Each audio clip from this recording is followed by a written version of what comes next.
People sometimes ask me, what was the thing that got you interested? What was the thing that when you first started reading through Scripture piqued your interest as an investigator? Well, I want to tell you what it was. It was what I call unintentional eyewitness support. There are times when you're talking to a witness when they will say something that raises a question.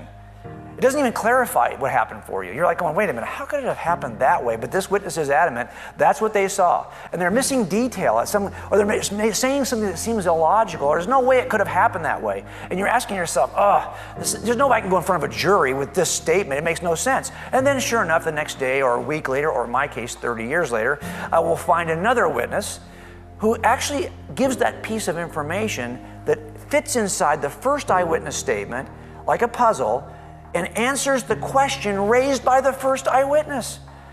So if an eyewitness said, he walked up to the counter and he just talked to her for a few minutes and she started giving him money.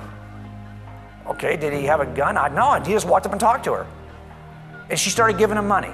Yeah, it makes no sense. Why would she do that? Well, then I find the other witness from the other side who says, he walked up to her, handed her a note.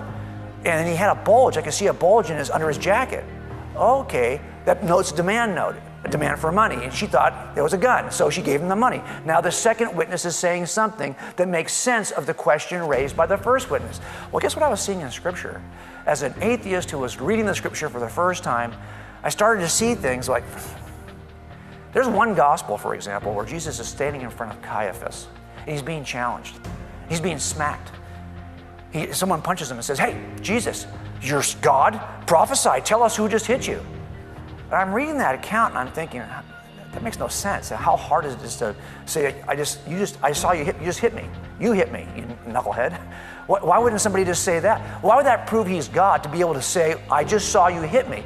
Well, it's because that account doesn't provide an important detail that another eyewitness does, who tells us that prior to all of this, Jesus was blindfolded.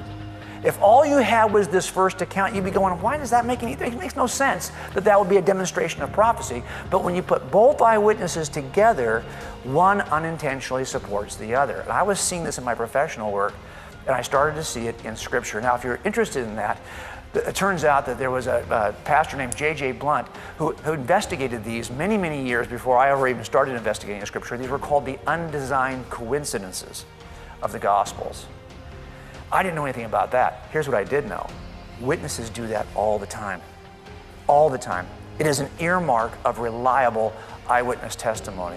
And when I started to see that in Scripture, it began my journey to see if, in fact, those Gospels were also reliable.